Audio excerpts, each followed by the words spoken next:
एक 19 साल की लड़की को 16 साल की लड़की का ना बोलना बर्दाश्त नहीं हुआ। एक तरफा प्यार में पागल लड़की ने उस लड़की को जिंदा जलाकर मार डाला। नमस्कार।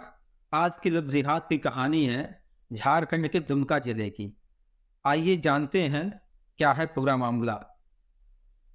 अंकिता सिंह, उम्र महज 15 साल 9 महीने और 2 दिन, जो झारखंड के दुमका जिले में पिता संजीव सिंह, जो एक किराना व्यवसायी हैं, दादा अनिल सिंह, दादी बिमला देवी और 2 अन्य भाई बहनों के साथ रहती थी। माँ की पहले ही कैंसर से मृत्यु हो चुकी थी। इसी साल 10वीं का एग्जाम पास किया था उसने। वह बड़ी होकर पुलिस ऑफिसर बनना चाहती थी। कुछ महीने पहले की बात है।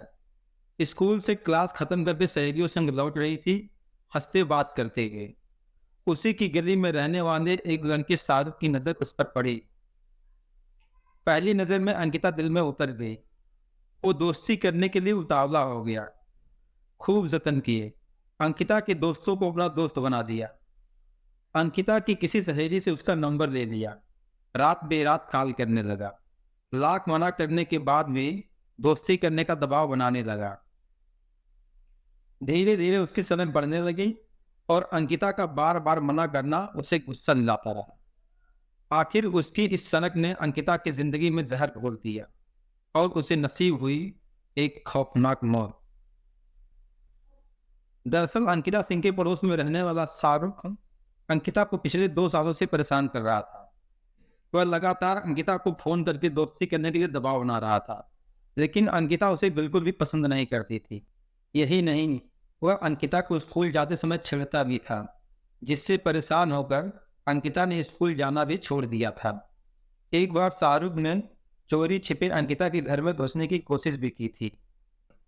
22 अगस्त को शाहरुख ने अंकिता को फोन किया और बात नहीं करने पर जान से मारने की धमकी दी। अंकिता ने अपने पिता को यह बात बताई। अंकिता के पिता ने अपनी बेटी को समझाया और सुबह होने पर इस मामले की शिकायत पुलिस से करने की बात कही। पिता से आश्वासन मिलने के बाद वो सोने चली गई। 23 अगस्त की सुबह 4 बजे शाहरुख अपने दोस्त नईम उर्फ छोटू खान के साथ अंकिता के घर पहुंचा और अंकिता के कमरे की खुली खिड़की में से पेट्रोल डालकर आग लगा दी। जब अंकिता की आग खुली तो उसकी पीठ जल रही थी। जल्द ही आग ने अंकिता को अपनी चपेट में ले लिया। अंकिता की आवाज सुनकर परिवार वाले पहुंचे और आग को बुझाया, लेकिन तब तक अंकिता काफी जल चुकी थी। अंकिता को तुरंत बेहतर इलाज के लिए रांची के राजेंद्र आयुर्विज्ञान संस्थान रिम्स में भर्ती कराया गया, जहां 5 दिनों के संघर्ष के बाद रविवार 28 अगस्त को तड़के उसकी मौत हो गई।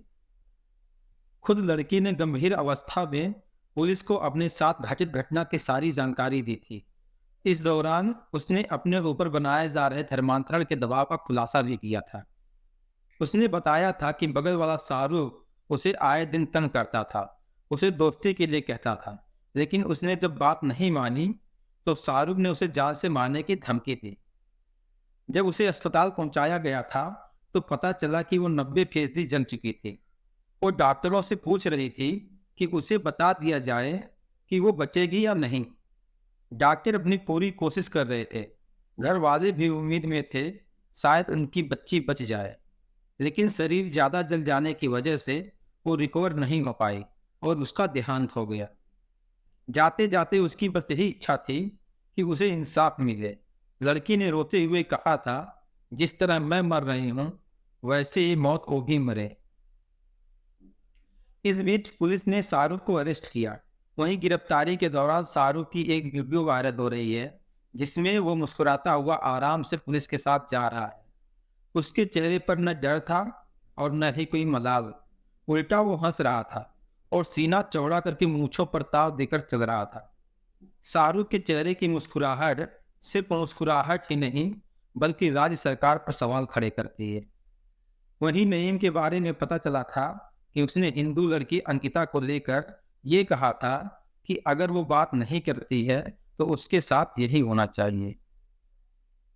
कथित तौर पर नईम मृतक अंकिता को परेशान करने में मुख्य आरोपी शाहरुख का हर कदम पर साथ दे रहा था।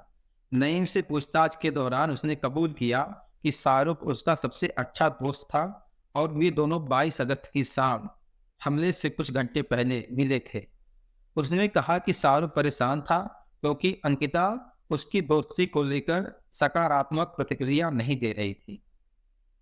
पूछताछ के दौरान नईम ने बताया, शाहरुख ने मुझसे कहा था कि अगर अंकिता उससे बात करने से इनकार करेगी तो वह उसे जला देगा। उसने आगे कबूल किया कि उसने शाहरुख के विचार का समर्थन करते हुए कहा था कि यही एकमात्र सजा थी जिसकी वह हकदार थी। कहते हैं कि क्राइम होने से पहले दस्तक देती है और लोगों को सावधान करती है। ऐसा ही अंकिता हत्याकांड के मामले में भी हुआ। 23 तारीख की घटना से 5 दिन पहले भी आरोपी शाहरुख अंकिता के घर पर आया और डंडे से उस खिड़की के कांच को तोड़ डाला जिससे उसने पेट्रोल डालकर अंकिता को आग के हवाले किया था। स्थिति को आउट ऑफ कंट्रोल होते देख अंकिता के घर वालों ने पुलिस में शिकायत करने की सोची। इस बात की खबर जब आरोपी शाहरुख के बड़े भाई सलमान को लगी तो वह फौरन अंकिता के परिवार वालों के पास अपने मामा के साथ पहुंचा। सलमान ने अंकिता के परिजनों से पुलिस कंप्लेन नहीं करने की गुजारिश की। उसने अंकिता के परिवार को आश्वासन दिया कि शाहरुख को दुमका से बाहर भेज देगा। उसके इस आश्वासन से अंकिता के घर वाले मान गए। अंकिता के घर के बाजू में रहने वाले उसके फूफा विनय सिंह ने बताया कि अगर उस दिन सलमान की बात में न आते तो यह घटना न होती। विनय सिंह का कहना था कि इस घटना के पुलिस में कंप्लेन नहीं करने से शाहरुख का मन बढ़ गया। उसे लगा कि अंकिता के घर वाले डर गए और ठीक 5 दिन के बाद आरोपी शाहरुख ने उसी खिड़की के सहारे पेट्रोल डालकर अंकिता को आग के हवाले कर दिया जिसे उसने 5 दिन पहले तोड़ा था। 5 दिन तक जिंदगी से जंग लड़ने के बाद अंकिता की मौत हो गई। अंकिता के पिता संजीव सिंह से मिलने पहुंचे सारठ के भाजपा विधायक रणधीर सिंह ने कहा कि यह लव जिहाद का मामला था और जब लड़की ने इसका विरोध किया तो शाहरुख ने उसकी हत्या कर दी। उन्होंने पुलिस की कार्रवाई पर भी सवाल खड़ा किया है। उन्होंने कहा कि जब लड़की नाबालिग थी तो फिर एफआईआर में बालिग क्यों लिखा गया। उन्होंने कहा कि सरकार ने इस मामले में अनदेखी की है। भाजपा नेता बाबूलाल मरांडी ने ट्वीट करते हुए कहा कि दुमका में अंकिता को जलाए जाने के मामले में वहां के डीएसपी नूर मुस्तफा ने शुरू से ही अभियुक्त शाहरुख हुसैन को बचाने का प्रयास किया। रांची के एक हिंदू कार्यकर्ता भैरव सिंह का कहना है कि झारखंड में लव जिहाद तो चल ही रहा था लेकिन अब कत्ल जिहाद भी शुरू हो गया है। जो लड़कियां इन जिहादियों से दोस्ती से मना कर देती हैं उन्हें जान से मार देने की कोशिश की जा रही है। ठीक इसी तरह के अनेकों मामले देश के अलग अलग राज्यों से आए दिन देखने को मिल रहा है।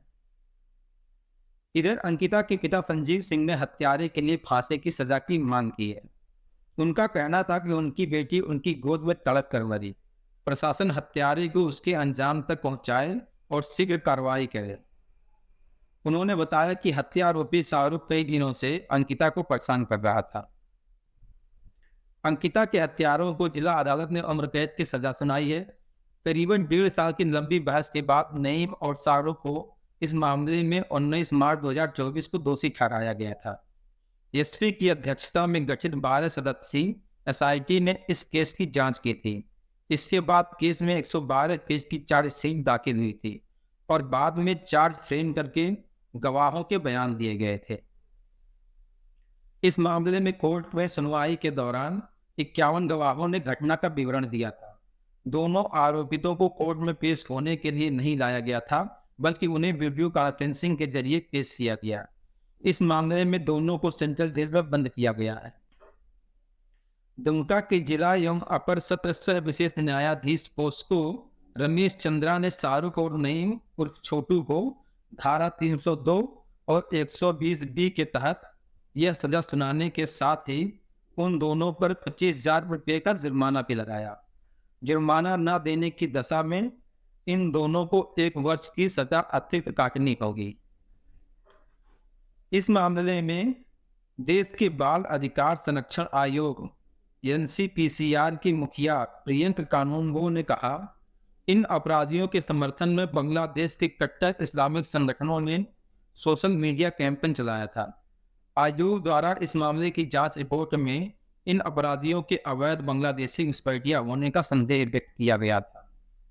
दुर्भाग्य से राज्य सरकार ने इस मामले में कोई पुख्ता जांच नहीं की और न ही न्यायालय को इस तथ्य से अवगत करवाया। तो दोस्तों, ये थी अंकिता सिंह के साथ हुई लव जिहाद और मर्डर की पूरी कहानी। इस घटना से आपने क्या सीख ली? कमेंट बॉक्स में अपने विचार जरूर रखें। और अभी तक अगर आपने हमारे चैनल को सब्सक्राइब नहीं किया है तो लाइक, शेयर और सब्सक्राइब कर दें और साथ ही बेल आइकन का बटन भी दबा दें ताकि लव जिहाद से संबंधित हमारी आने वाली वीडियोज आप तक पहुंचती रहे। लव जिहाद से खुद को, परिवार को, समाज को सचेत और जागरूक करें।